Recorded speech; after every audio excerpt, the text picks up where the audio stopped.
Wabarakatuh. Pada kesempatan ini, saya akan menjelaskan tentang paradigma konstruktivisme, di mana ini adalah kelanjutan dari pembahasan-pembahasan sebelumnya tentang paradigma. Sebagaimana telah dijelaskan sebelumnya, kita sudah mempelajari tentang paradigma positivisme, paradigma post-positivisme, paradigma partisipatori, dan paradigma critical theory et al. Pada kesempatan ini saya akan membahas dan menjelaskan tentang paradigma konstruktivisme, dan sekali lagi kita akan mempelajari paradigma ini dalam pemahaman sebagaimana disampaikan oleh Kuba dan Lincoln dalam buku The Handbook of Qualitative Research tahun 2011.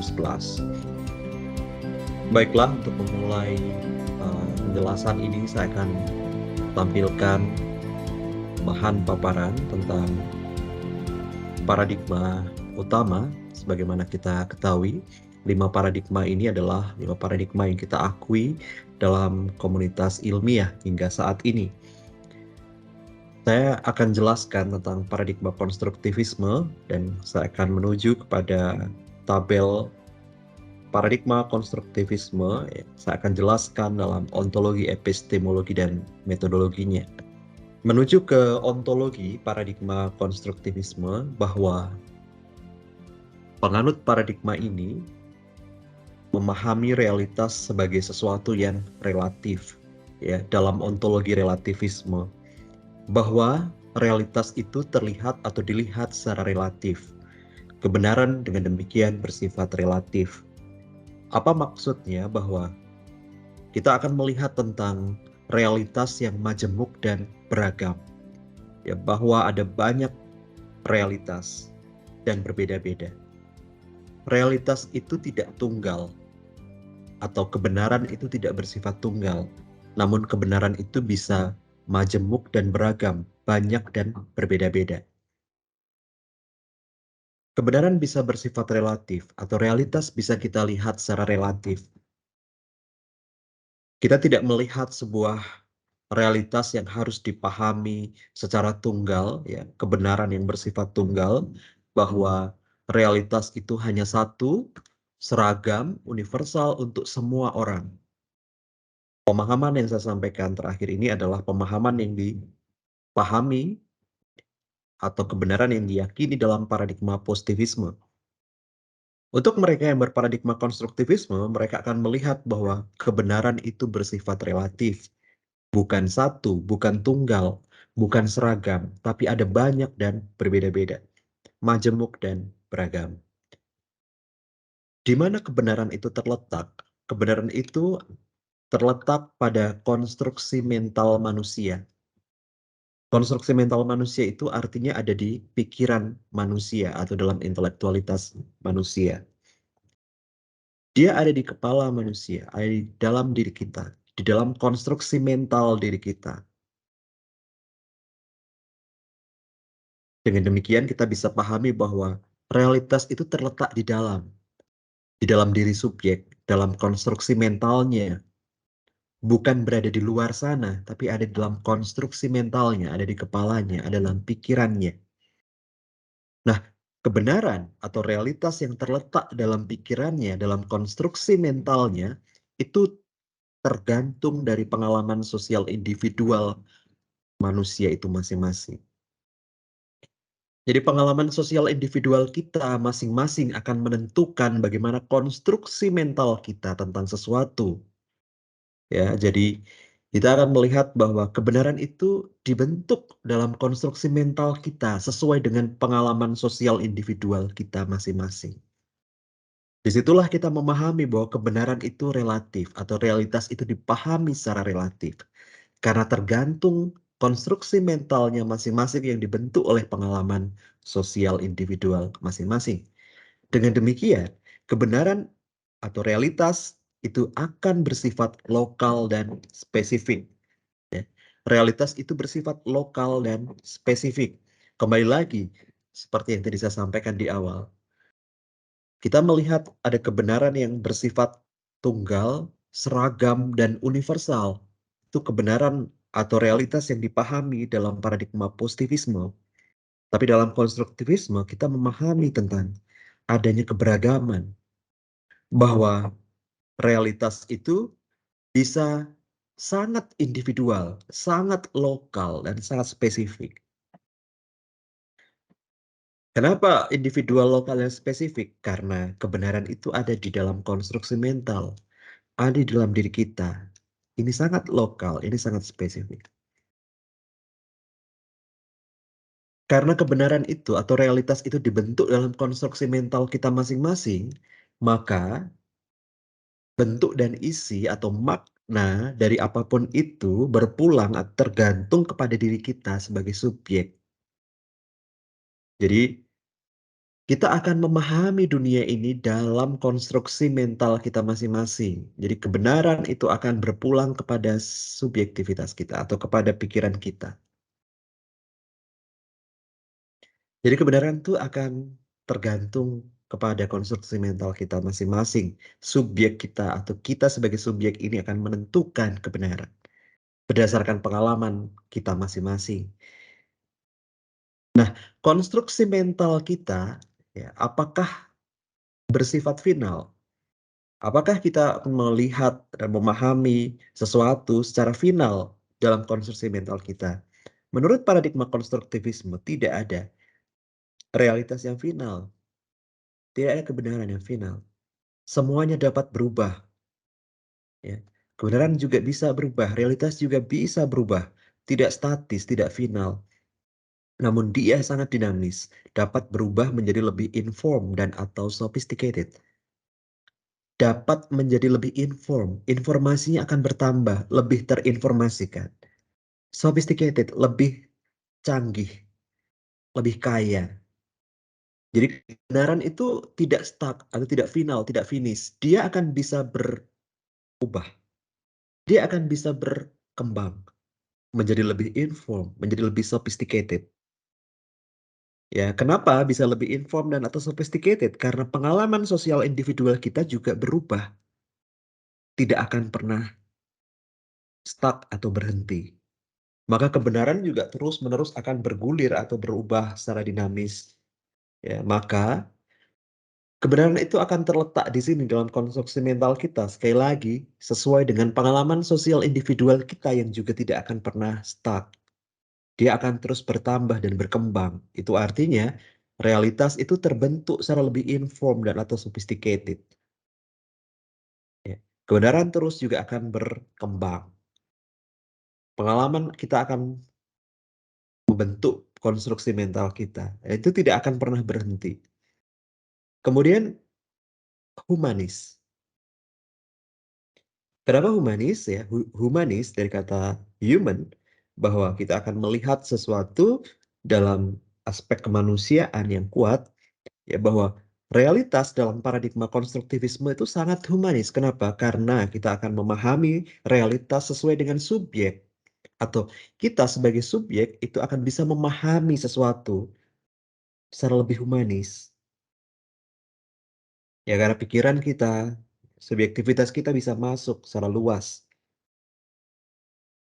Nanti akan saya jelaskan tentang bagaimana realitas yang dipahami secara humanis.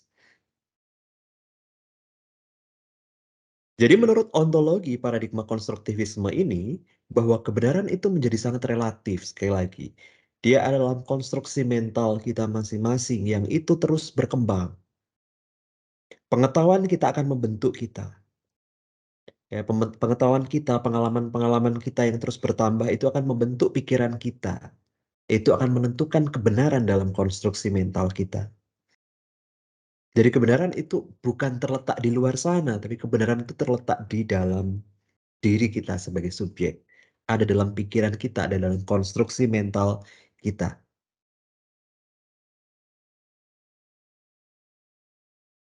Ada sebuah cerita, ada sebuah gambaran, mungkin ini cerita yang sederhana, namun cerita ini mungkin bisa memberikan contoh tentang bagaimana sebuah kebenaran yang terbentuk secara relatif. Diceritakan sebuah situasi di sekolah dasar. Suatu ketika ada seorang guru di SD yang memberikan tugas pekerjaan rumah kepada siswa didiknya.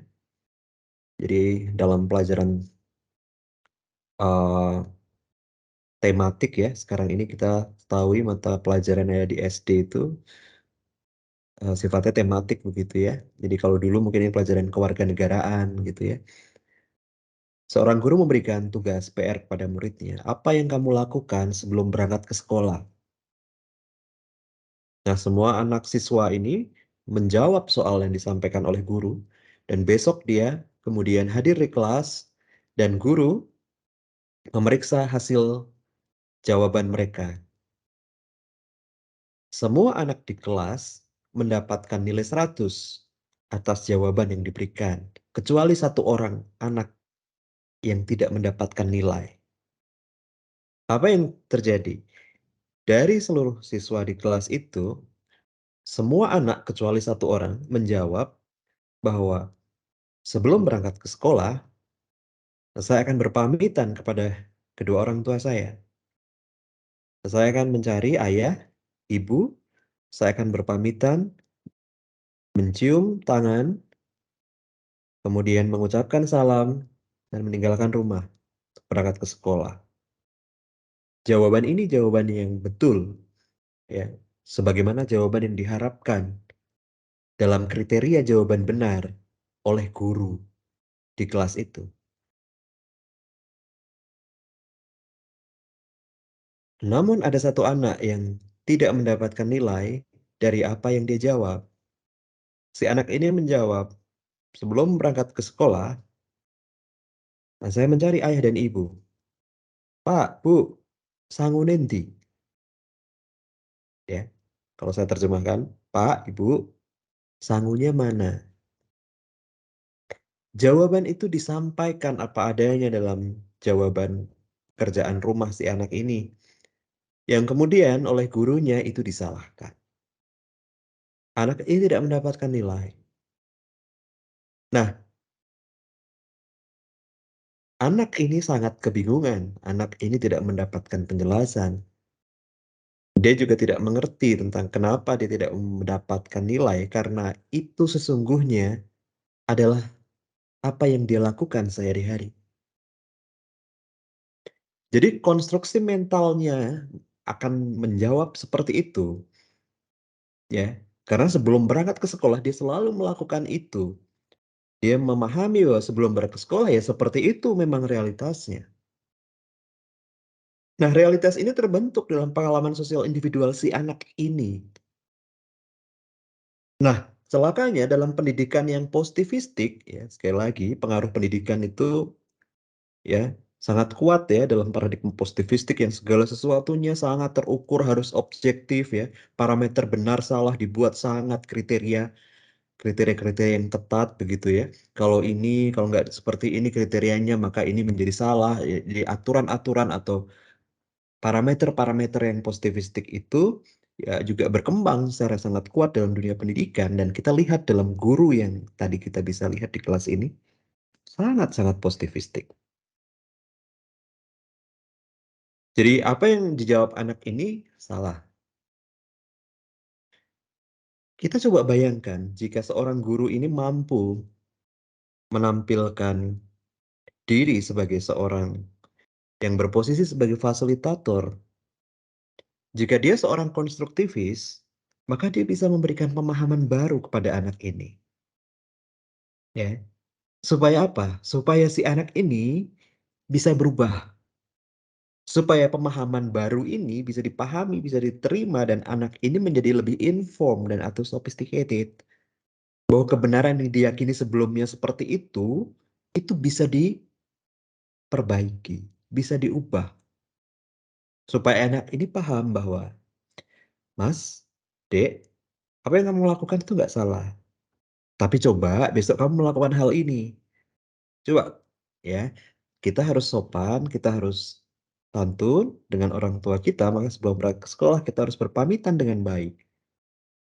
Cium kedua tangan, ucapkan salam. Kalau kamu mau minta sangu, silahkan. Lakukan di antara itu. Nah, ini adalah sebuah pemahaman baru.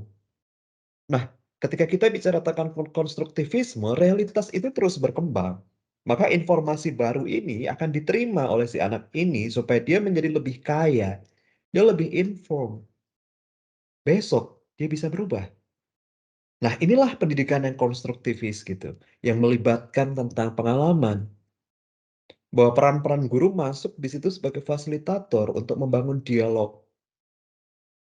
Ya, guru di situ bisa memberikan pemahaman tentang bagaimana seharusnya, apa yang kemudian harus dilakukan oleh anak ini supaya menjadi lebih baik. Ini konstruktivis. Nah, dalam contoh ini kita lihat bahwa itulah yang tadi kita bisa lihat tentang kebenaran yang relatif. Bagi si anak ini itu adalah kebenaran. Apa yang dilakukan setiap hari seperti itu adalah kebenaran. Kalau kita seorang konstruktivis, kita harus memahami bahwa kebenaran tentang hal itu menjadi sangat relatif, ya. Jadi relatif, ada yang berpamitan, ada yang ini kebenaran yang relatif, ya. Jadi kalau kita memahami itu sebagai kebenaran, maka kita tidak memposisikan itu sebagai sesuatu yang salah. Tapi peran kita sebagai fasilitator masuk untuk memberikan pemahaman baru, untuk memberikan arah dan petunjuk tentang bagaimana seharusnya kemudian. Maka si anak ini menjadi lebih informed dan atau sophisticated. Jadi itu contoh tentang bahwa kebenaran atau realitas itu bisa terus berkembang dan berubah. Nah, seperti itulah juga sejatinya kita sebagai manusia, ya. Kalau kita sebagai seorang konstruktivis, kita akan memahami bahwa pengetahuan-pengetahuan kita itu akan membentuk konstruksi mental kita secara masing-masing. Dan kita nggak akan pernah sama satu sama lain, ya. Saya sudah hidup sekian puluh tahun misalnya. Pengalaman sosial individual saya berbeda dengan kalian misalnya. Kita nggak akan mungkin bisa sebut siapa yang lebih banyak pengalaman nih, siapa yang lebih sophisticated, nggak bisa kita bandingkan ya, karena masing-masing dari kita berbeda dan itu membentuk konstruksi mental kita masing-masing. Jadi kebenaran itu relatif. Jadi kebenaran bukan sesuatu yang sama, tunggal, dan seragam. Lalu epistemologinya adalah transaksional subjektivis. Transaksional, ya. Ini istilah yang dipakai. Transaksional itu mengacu untuk menunjukkan bahwa subjek dan objek itu terkait secara interaktif. Ini namanya transaksional. Jadi subjek dan objek itu terkait. Bisa kita lihat di sini ya, ada garis putus-putus. Kalau di tiga paradigma sebelumnya garisnya tegas, ada batasnya. Kalau ini tidak. Karena kita akan lihat di sini ada fusi. Fusi itu penggabungan antara ontologi dan epistemologi. Garisnya putus-putus. Jadi realitas itu dibentuk sesuai subjeknya, makanya garisnya putus-putus. Ini adalah fusi antara ontologi dan epistemologi. Dan kita lihat ya, dalam paradigma critical theory et al. Juga paradigma konstruktivisme kita melihat fusi itu. Karena apa? Karena dua paradigma ini adalah paradigma yang subjektif. Mereka melihat kebenaran sesuai dengan subjeknya atau subjeknya akan menentukan pemaknaan dari kebenaran atau realitas itu. Jadi kita akan melihat tentang bagaimana sebuah kebenaran itu bersifat subjektif. Ya, sekali lagi ya, untuk epistemologi adalah berkaitan tentang relasi antara subjek dan objek. Relasinya bagaimana? Nah, relasinya ini terkait secara interaktif. Karena dia terkait, maka yang menentukan itu adalah subjeknya. Kita akan lebih melihat dunia ini ya sesuai dengan subjek atau subjektivitas kita yang menentukan kebenaran. Berikutnya, metodologinya adalah hermenetikal dialektikal. Hermenetikal itu adalah penghayatan, pemahaman, interpretasi, yaitu hermeneutik. Ya, kalau kita bicara tentang ilmu hermeneutik nanti bisa lebih luas lagi, kita bisa membahas di kesempatan yang lain kalau kita ada waktu. Kemudian dialektikal, ya, ada dialog yang terbangun secara dialektis. Jadi di sini kata kuncinya ya ini hermeneutik, hermenetikal, dialektikal. Artinya apa? Ada dialog. Ada dialog. Dialog itu ditujukan untuk menghasilkan resultante konstruksi. Resultante itu hasil konstruksi.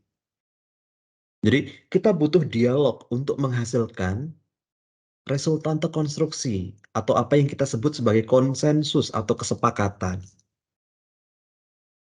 Jadi, metode yang digunakan di dalam paradigma konstruktivisme adalah dialog yang menghasilkan kesepakatan atau konsensus. Itu kata kunci.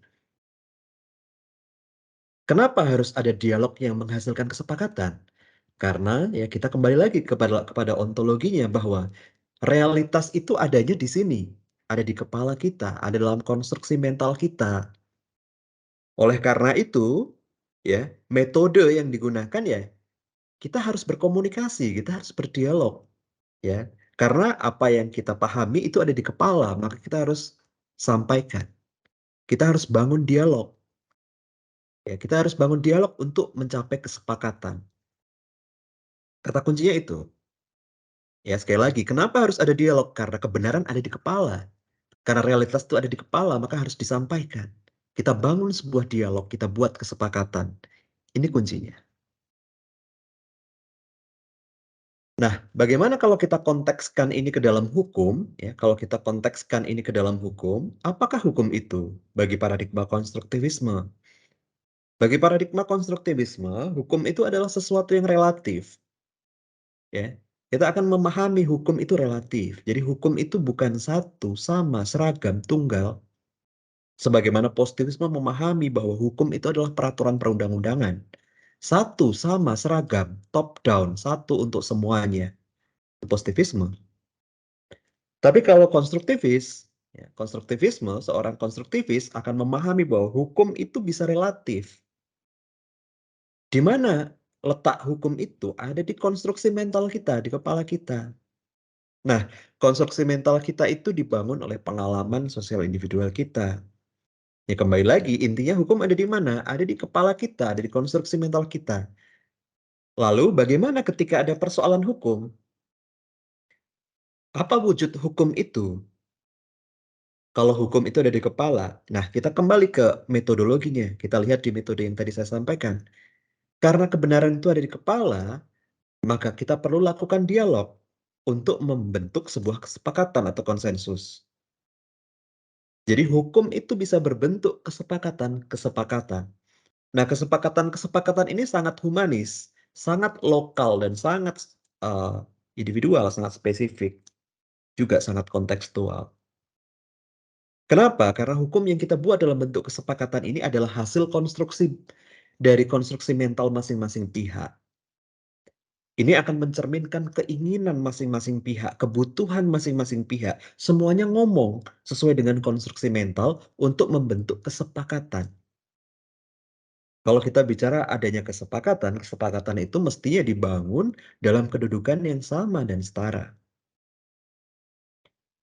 Jadi kesepakatan itu dibuat bersama-sama. Semua orang bicara, semua orang menyampaikan aspirasinya, semua orang menyampaikan pendapat, kepentingan, dan kebutuhannya untuk menuju kesepakatan. Jadi kalau kita bicara bahwa hukum dalam paradigma konstruktivisme adalah kesepakatan-kesepakatan itu yang mencerminkan konstruksi mental masing-masing pihak. Misal, ya, suatu waktu saya di kampus, ya, handphone saya tidak ada. Lalu saya teringat tadi HP saya terakhir pegang di mana, ya, saya lihat di CCTV, HP saya diambil oleh seorang mahasiswa. Nah, saya kenal mahasiswa ini, saya panggil mahasiswa ini. Jika saya seorang konstruktivis, ya, nah saya akan melakukan dialog. Ya, ini adalah hukum bagi saya. Nah, saya akan kedepankan dialog, saya akan bicara dengan mahasiswa ini, dan saya akan gali kenapa dia melakukan itu dan bagaimana, kenapa kemudian kita akan bicara. Lalu saya akan selesaikan. Kita bikin kesepakatan. Kamu harus bertanggung jawab. Ya, apa yang juga harus kamu lakukan. Ya, saya harus mendengar juga kenapa dia melakukan itu dan ini kita buat dalam bentuk konsensus kesepakatan. Dan itu adalah hukum. Hukum itu adalah hukum antara saya dan dia. Ini kita akan melihat, ini berarti hukum ini hukum antara saya dan dia saja gitu. Kan relatif jadinya. Karena nanti orang lain punya persoalan seperti itu mungkin nggak akan seperti itu juga. Tapi ini hukum bagi saya. ya, sesuai dengan kebutuhan dan kepentingan, aspirasi dari kita. Nah, kalau saya seorang positivis, kalau saya dengan paradigma positivisme, nggak usah babi bu, saya bisa laporkan, ya, saya bisa tersangkakan si mahasiswa ini untuk pencurian yang dilakukan. Karena saya memahami hukum, ya kalau kita bicara soal pencurian, hukum itu ya 362. 362 itu harus berlaku secara universal, harus berlaku seragam. Itulah makna hukum satu-satunya kalau kita bicara pencurian. Tapi kalau saya seorang konstruktivis, saya akan mengedepankan dialog itu untuk menciptakan atau mencapai kesepakatan. Nah, dalam contoh ini ya kita bisa lihat tentang bagaimana hukum-hukum itu ya bisa berbentuk kesepakatan-kesepakatan seperti ini. Ini adalah hukum dalam paradigma konstruktivisme, ya. Coba kita lihat ya. Saat ini kita sebetulnya sudah melihat ya tentang pola atau model pergeseran paradigmatik ya, yang dari positivisme ke post-positivisme sampai sekarang ke konstruktivisme. Apa itu? Konsep restoratif justice. Bahkan itu sudah dilembagakan juga dan sudah dilakukan juga secara cukup luas ya di masing-masing instansi atau institusi penegak hukum, baik kepolisian ataupun kejaksaan, mereka melakukan langkah-langkah ini dan itu juga sudah dilembagakan dalam kebijakan mereka. Nah, apa yang kita lihat dalam restoratif justice? Restoratif justice ini adalah upaya untuk bagaimana mereka menyelesaikan persoalan hukum dengan semangat untuk memulihkan keadaan. Nah, metodenya melalui apa? Melalui dialog. Melalui dialog untuk mencapai kesepakatan perdamaian. Nah, kalau kita lihat konsep ini sebetulnya mencerminkan dari paradigma konstruktivisme. Kalau kita memahami itu, maka hukum itu bisa menjadi relatif, ya. Hukum bisa menjadi relatif. Persoalan hukum bisa diselesaikan secara kontekstual, secara masing-masing, secara humanis, melibatkan masing-masing pihak dengan cara dialog, ya. Kita bisa lihat itu. Saya juga follow akun Instagramnya Kejaksaan RI itu ya banyak sekali kasus-kasus yang diselesaikan dengan restoratif justice dan itu sangat humanis. Bagi saya itu hukum, gitu. Bagi saya itu hukum. Dan kita akan lihat itu sebagai hukum, gitu. Ini contoh tentang hukum yang bisa sangat relatif karena kita mewujudkan itu dalam konsep restoratif justice. Coba kita bisa melihat juga tentang kasus-kasus seperti kasus Mukminah. Mungkin waktu kasus-kasus itu terjadi ya, kasus Mukminah, pencurian sendal jepit, kasus pencurian semangka, kapuk randu ya, dan lain-lain yang sering kita dengar waktu itu. Waktu itu memang belum ya, belum cukup populer atau bahkan belum juga dimunculkan konsep restoratif justice ya, yang sekarang ini kita sudah mulai lihat secara luas ya. Maka kita bisa lihat tentang bagaimana kasus-kasus itu akhirnya diproses secara hukum bahwa kita akan melihat di situ tentang hukum yang harus tunggal, seragam, ya semuanya bicara tentang pencurian dan itu 362. Kalau kita melihat kasus ini secara konstruktivis, ya jika para para penegak hukumnya berposisi sebagai fasilitator, mereka akan bisa menggunakan cara dialog untuk mencapai kesepakatan dan perdamaian. Dan ketika itu dilakukan, ini adalah hukum dalam paradigma konstruktivis. Ya, kita bisa lihat ada banyak sekali kasus-kasus yang cukup menarik perhatian kita gitu, yang semestinya bisa diselesaikan dengan jalan dialog, dengan cara kesepakatan. Beberapa waktu yang lalu ada kasus yang cukup menarik juga ya. Kasus yang cukup menarik juga dan itu telah berakhir juga dengan jalan dialog dan tercapailah perdamaian dan kesepakatan. Ya, dalam kasus ya ketika waktu itu cukup viral juga di media, seorang pengendara mobil Ayla yang menabrak ya seorang pengendara motor gede. Ya. Menjadi perhatian banyak orang karena kasus ini ya, yang salah ini tentu adalah pengendara mobil Ayla ya, gitu dalam konteks ceritanya dan Menjadi perhatian, yang menjadi viral dibahas media, di sini media sosial, ya adalah ini yang pengendara mobil Ayla, ini mobil Ayla yang disorot ya dengan mobil mobil ekonomis gitu ya, yang harganya hanya seratusan juta itu, pembelinya pun masih kredit, pembelinya datang dari ekonomi yang pas-pasan gitu. Terus yang ditabrak tuh kebetulan adalah motor motor gede yang mahal ya, motor sport yang mahal, harganya ratusan juta. Kemudian pengendaranya itu adalah orang yang kaya raya di daerah itu, gitu ya. Ini menjadi perhatian banyak orang. Kalau kita memahami bahwa hukum harus diselenggarakan secara positivistik, apa yang kita harapkan dari hukum? Ya bahwa hukum, ya mungkin nanti akan bisa diselesaikan kasus ini dengan jalan hukum positif. Kita akan melihat hukum yang mungkin nanti akan menghukum ya pelaku dalam hal ini adalah pengendara mobil Ayla itu. Tapi apa yang kita lihat dalam kasus ini? Ada pola penyelesaian persoalan dengan cara dialog, kesepakatan, perdamaian. Nah, ini juga adalah hukum. Nah, ini kita bisa melihat hukum yang humanis, dan itu juga adalah hukum. Ya, maka pola-pola seperti itu mestinya bisa kita lihat. Ya, dan saya kira sekarang ini bisa secara lebih luas kita lihat dalam konsep restoratif justice yang sekarang ini sudah mulai dilakukan. Selain itu, contoh konstruktivisme, ya kalau kita melihat hukum dalam paradigma konstruktivisme, ini juga bisa kita lihat dalam bentuk hukum-hukum lokal, hukum-hukum adat yang ada. Ya, bahwa hukum-hukum adat, ya kita bicara tentang masyarakat Indonesia yang sangat majemuk ya dan beragam, kita tentu lihat dan tahu ya tentang banyaknya hukum-hukum lokal dan hukum-hukum adat yang ada di Indonesia. Hukum-hukum lokal dan hukum-hukum adat ini adalah hukum yang sangat lokal, sangat spesifik, berlaku di antara lingkungan masyarakat tertentu. Hukum-hukum itu adalah kesepakatan bagi mereka di masyarakat itu. Jadi, hukum-hukum adat itu dibuat dengan jalan dialog gitu, ya. Hukum-hukum itu dibuat menjadi aturan yang khusus yang dipahami dan diterima oleh masyarakat lokal atau masyarakat adat itu. Itu menjadi sebuah kesepakatan di antara konstruksi mental orang-orang yang ada di lingkungan itu. Jadi, kita akan lihat ada banyak hukum lokal, ada banyak hukum adat, dan itu adalah hukum. Kita akan bisa melihat itu semuanya adalah hukum.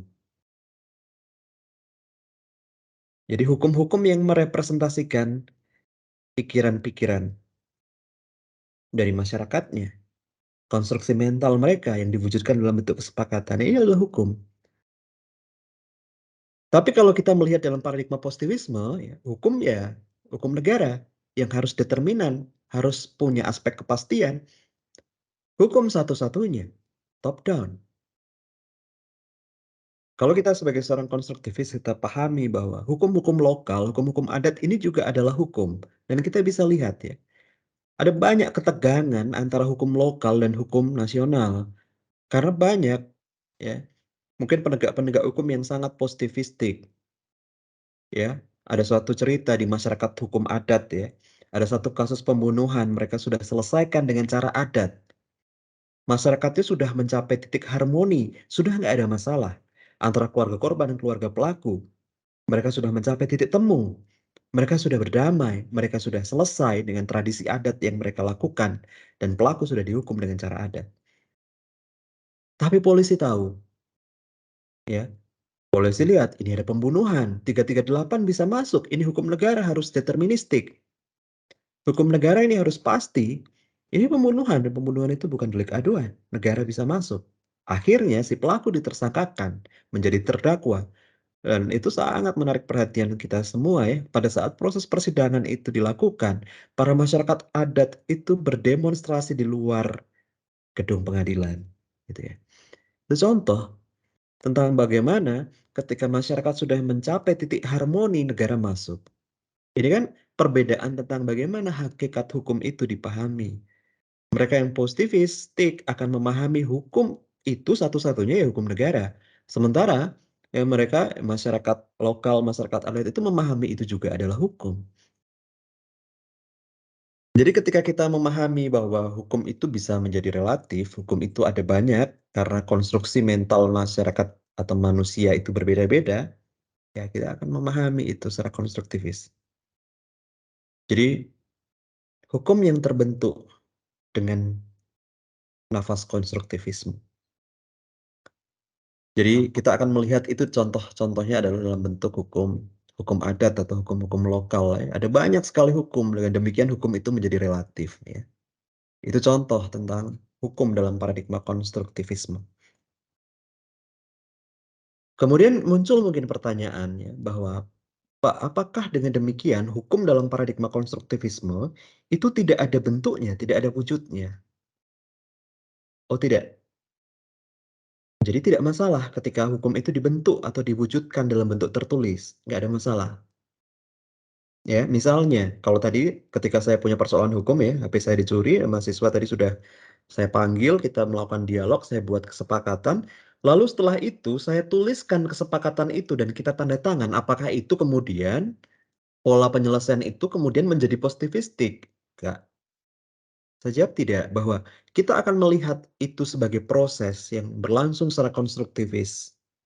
Ya, bahwa hukum yang kita buat itu adalah hukum yang sangat lokal dan spesifik antara kita, sesuai kebutuhan kita. Kita wujudkan sebagai kesepakatan kita dan itu kita sepakati. Menjadi tertulis atau tidak itu persoalan berikutnya. Gak masalah, ketika pun itu harus tertulis nggak ada masalah. Sama halnya dengan hukum adat ya. Mungkin hukum adat juga bisa tertulis, tapi hukum adat itu adalah perwujudan dari konstruksi mental masyarakatnya. Nggak ada masalah itu ketika menjadi tertulis. Tetapi hukum itu dibuat dengan jalan kesepakatan atau konsensus di antara konstruksi mental masyarakatnya.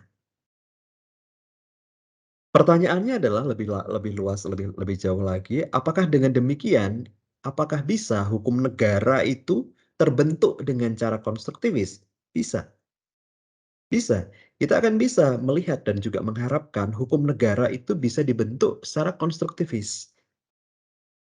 Artinya hukum itu tetap menjadi tertulis, tapi dibentuk dengan cara konstruktivis.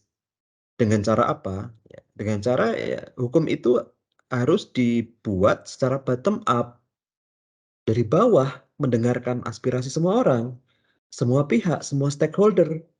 Dari bawah dibentuk ke atas gitu. Dan kalau bisa hukum yang di atas juga bukan hukum yang menyeragamkan, tapi hukum yang bersifat payung gitu. Ini nafasnya akan menjadi sangat konstruktivis. Jadi bukan hukum yang seragam satu sama semuanya gitu, tapi hukum itu dibentuk secara bottom up dari bawah dan ketika itu berwujud menjadi hukum yang disepakati secara nasional itu hukum itu mestinya tidak bersifat seragam ya, bisa berbentuk payung. Nanti bisa diwujudkan secara kontekstual sesuai dengan kebutuhan masyarakat masing-masing wilayah misalnya. Bisa kita mengharapkan hukum yang seperti itu, bisa. Nah, bukankah hukum-hukum kita juga dibentuk seperti itu, Pak? Gitu. Apakah juga kita akan melihat ya dalam undang-undang pembentukan peraturan perundang-undangan itu kan ada dengar pendapat ya. Jadi ada tahapan-tahapan yang itu juga sifatnya bottom up gitu. Nah, itu yang harus kita telaah. Kalau misalnya proses-proses itu dilakukan dengan baik, mungkin hukum itu akan bisa bottom up. Itu bisa menjadi hukum yang mencerminkan paradigma konstruktivisme. Tapi kalau selama ini mungkin kita sering melihat hukum-hukum yang dibentuk dengan tahapan-tahapan itu hanya sekedar formalitas sehingga hukum itu tetap terlihat sebagai sesuatu instrumen yang tunggal, satu untuk semuanya dan tidak membaca keberagaman, itu artinya kita akan melihat tentang hukum yang positivisme itu. Ya, hukum yang tidak terbangun dengan jalan dialog, ya, mendengarkan aspirasi semua pihak yang terbangun secara bottom up dari bawah. Jadi kita tentu sangat mengharapkan karena kalau secara pengaturan ya bahwa tahapan pembentukan peraturan perundang-undangan itu memang dibuat secara bottom up gitu.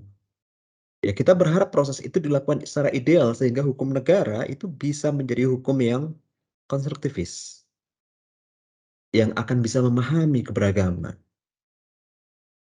Dan itu nafasnya sangat konstruktivis. Maka hukum yang nanti terwujud secara bottom up, mendengarkan aspirasi semua pihak, nanti bisa bersifat payung. Nah, itu kita akan bisa bayangkan sebuah hukum yang konstruktivis. Baik, jadi itu penjelasan yang saya sampaikan tentang paradigma konstruktivisme, ya. Jadi melengkapi pemahaman, penjelasan dari paradigma-paradigma lain yang sebelumnya sudah saya sampaikan. Ya, kiranya penjelasan ini bisa melengkapi dan memberikan penjelasan yang baik ya untuk Anda sekalian. Saya tutup penjelasan dalam pertemuan ini.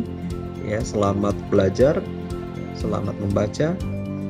Saya akhiri, assalamualaikum warahmatullahi wabarakatuh.